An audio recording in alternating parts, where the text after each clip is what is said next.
नमस्कार दोस्तों, welcome to astro Lariya.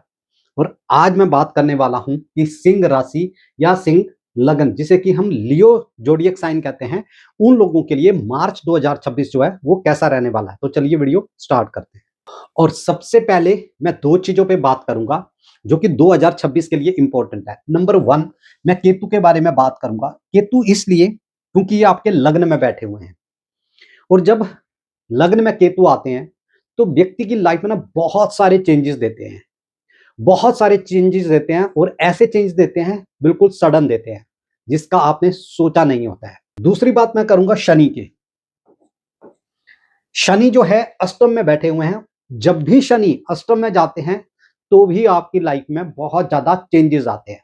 तो इसका मतलब क्या हुआ कि सिंह राशि वालों के लिए 2026 जो है वो चेंजेस का ईयर है। इस साल में सिंह राशि वालों के साथ बहुत सारे चेंजेस, बहुत सारे बदलाव उनको अपनी लाइफ में देखने पड़ेंगे।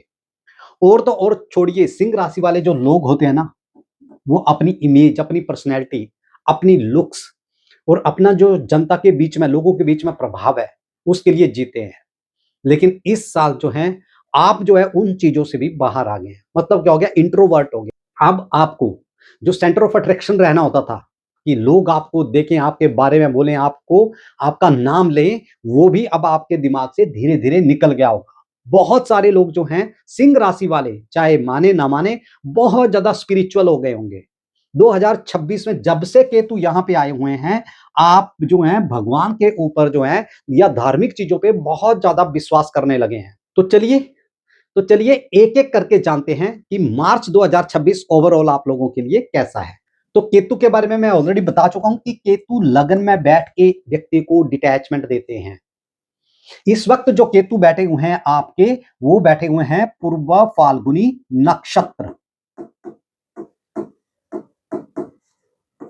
केतु के बारे में एक बात फेमस है कि जिस घर में बैठ जाते हैं, उस घर से रिलेटेड जो कारक तत्व हैं उनसे डिटैचमेंट देते हैं। पूर्व फाल्गुनी नक्षत्र जो है ये शुक्र का नक्षत्र है। ये शुक्र का नक्षत्र है, ये मौज मस्ती वाला नक्षत्र है, ये फन वाला नक्षत्र है, ये प्रजनन मतलब किसी चीज को प्रोड्यूस करने वाला नक्षत्र है, ये हैप्पीनेस का नक्षत्र है, ये खुशियां ढूंढता है। और इसके अगेंस्ट जो है केतु जो है वो क्या है, डिटैचमेंट है, किसी चीज से दूरी, इंट्रोवर्ट, अपने आप में खो जाना। अब ये दो चीजें जो हैं बहुत कॉन्ट्राडिक्टरी हो रही हैं। तो इसका मतलब क्या हो गया कि जितना ज्यादा आप मेटेरियलिस्टिक वर्ल्ड के पीछे भागोगे, उतनी ज्यादा आपको डिटैचमेंट होगी। और जितना ज्यादा आप स्पिरिचुअलिटी की तरफ भागोगे, आपको जो है मेटेरियलिस्टिक चीजों की तरफ जो है ये केतु आपको ले जाने वाला है। तो केतु का फंडा यहां पे बहुत क्लियर है। जब तक वो पूर्व फाल्गुनी नक्षत्र में रहेगा, तब तक जिन चीजों के पीछे आप भागोगे, केतु आपको दूसरी तरफ लेके जाएगा।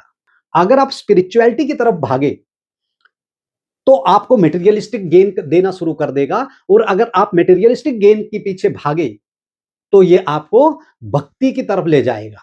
आपके अंदर ये द्वंद्व चलता रहेगा। केतु यहां पे वो चीजें आपको देगा जिसकी आपने कल्पना नहीं करी होगी, और आपसे वो चीजें छीन लेगा जिसके बारे में आप सोच रहे हैं कि मुझे काश ये मिल जाए। अब एक और एग्जांपल से इसको समझाता हूं।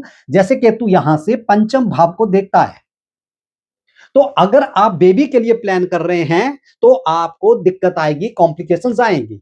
लेकिन जितना आप ये सोचोगे कि अभी हम बेबी नहीं करेंगे, बच्चा प्लान नहीं करेंगे, वो कहां पे, पूर्व फाल्गुन नक्षत्र पे जब केतु बैठा हुआ है तो वो अचानक आपको जो है वो कंसीव करवा देगा बेबी को। तो यहां पे इस तरह से जो है वो केतु अपने लग्न में रिजल्ट देगा। अब आ जाते हैं दोस्तों आपके सबसे इंपॉर्टेंट भाव, वो है आपका 7th हाउस, जहां पे ग्रहों का अच्छा खासा जमावड़ा है। चार चार ग्रह यहां पे बैठे हुए हैं, राहु, बुध, सूर्य, मंगल। सूर्य लग्नेश होकर के सप्तम भाव में बैठे हुए हैं, और ये यहां पे 15 मार्च तक रहेंगे। ये सिचुएशन जो है सिंह राशि वालों के लिए बिल्कुल भी अच्छी नहीं है मार्च के महीने में। क्यों? क्योंकि ये आपका जो भाव है ये बहुत ही सॉफ्ट भाव है। आपके जो केंद्र होते हैं बहुत सॉफ्ट भाव होते हैं, सॉफ्ट घर होते हैं।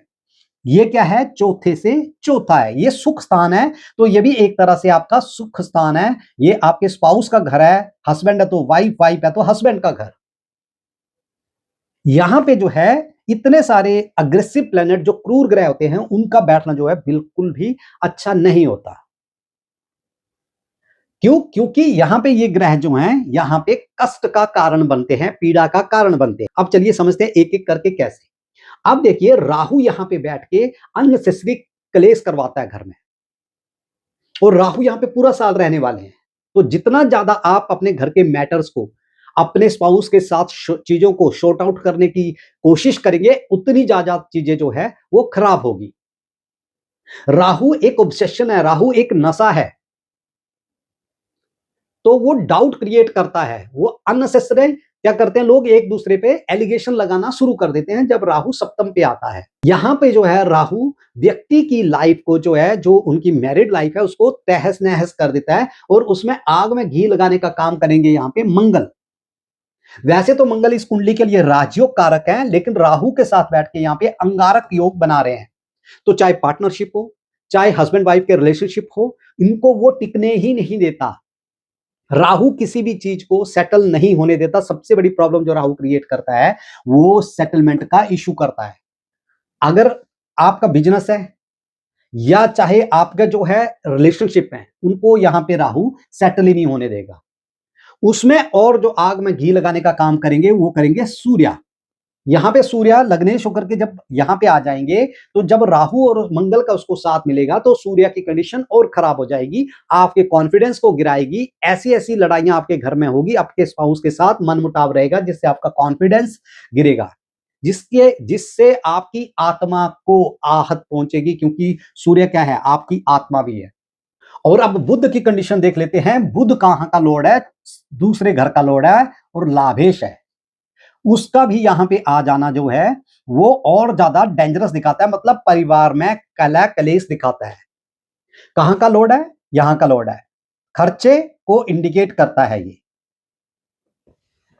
लेकिन बिजनेस पार्टनरशिप में गेन भी दिखाता है, क्योंकि सूर्य लग्नेश का इसके साथ बैठना, यहां पे देखिए लाभेश के साथ बैठना, बुध आदित्य योग भी बना रहा है। अब डिफरेंस कहां पे है? डिफरेंस यहां पे है कि अगर आप अपने स्पाउस के साथ या अपने पार्टनर के साथ छोटी छोटी चीजों पे लड़ते रहे, छोटी छोटी चीजों पे डाउट करते रहे, छोटी छोटी चीजों पे इशू क्रिएट करते रहे, तो आपको बहुत ज्यादा प्रॉब्लम होने वाली है। एस्ट्रोलॉजी को बेसिकली समझना होता है कि वो भाव, वो घर जो है या वो ग्रह जो है, किन चीजों के कारक तत्वों को एक्टिवेट कर रहा है। तो जितना ज्यादा आप छोटी छोटी चीजों के पीछे भागोगे, जितना ज्यादा छोटी छोटी चीजों के अंदर घुसोगे, जितना ज्यादा एक दूसरे को रिस्पेक्ट करोगे, यहां पे आपको प्रॉब्लम ही प्रॉब्लम आएगी मार्च के महीने में। अब फायदा किन लोगों को होगा? फायदा उन लोगों को होगा जो लोग जो है स्ट्रेटेजिक थिंकिंग, अपने बिजनेस के लिए स्ट्रेटेजिक थिंकिंग बनाएंगे, अपने पार्टनर के साथ मिलके स्ट्रेटेजी बनाएंगे, प्लानिंग करेंगे, डिटेलिंग करेंगे, क्योंकि बुध यहां पे डिटेलिंग करवाता है।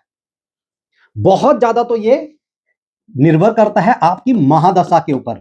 अगर आपकी शुभ ग्रह की महादशा चल रही होगी, अपने आप ही नेचुरली जो है स्ट्रेटेजी बनाओगे, पार्टनर के साथ स्ट्रेटेजी बनाओगे, अपने स्पाउस के साथ स्ट्रेटेजी बनाओगे, नई डेवलपमेंट, नई इन्वेस्टमेंट, नई चीजों पे आप वार्तालाप करोगे।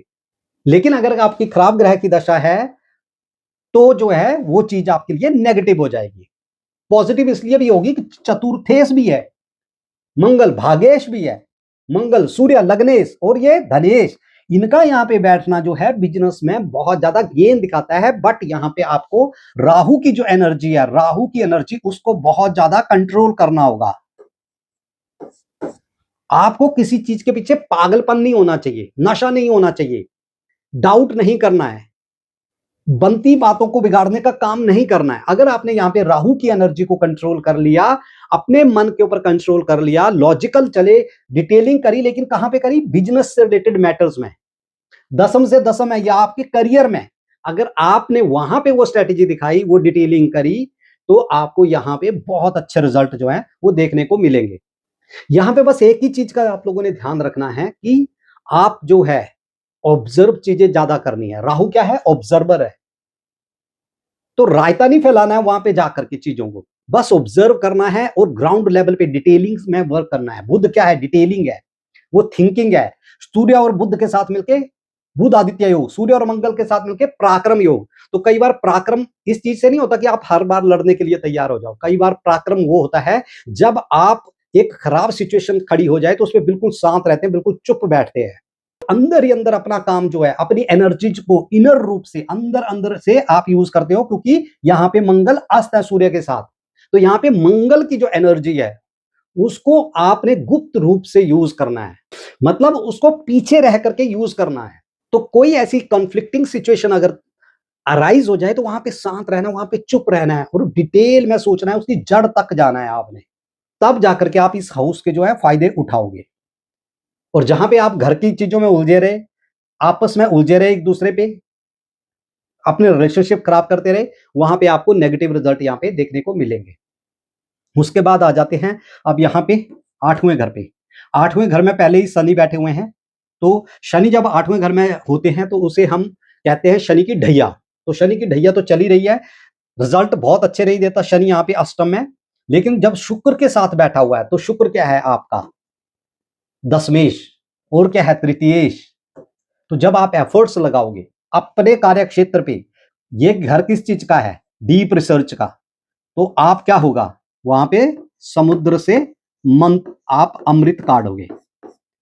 जब आप अपने वर्क पे फोकस करोगे, उस पे अपना 100% दोगे और सिर्फ अपने काम पे फोकस करोगे, तो यहां पे दो शुभ ग्रह, मतलब दो मित्र ग्रह शनि और शुक्र, ठीक है, यहां पे बहुत अच्छा रिजल्ट देंगे। शुक्र यहां पे उच्च गए तो कुछ ना कुछ व्यक्ति ऐसा ढूंढ के लाता है कि वो, मतलब क्या बोलते हैं उसको, गड़ा हुआ धन वहां से व्यक्ति लेके आता है।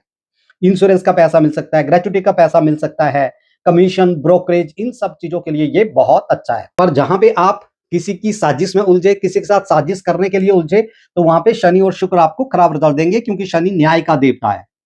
तो वहां पे वो आपको दंडित करना जो है वो शुरू कर देगा। तो वीडियो अगर इंफॉर्मेटिव लगी हो तो चैनल को कर दीजिए सब्सक्राइब।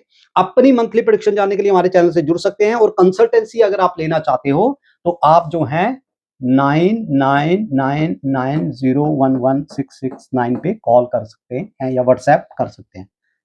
धन्यवाद।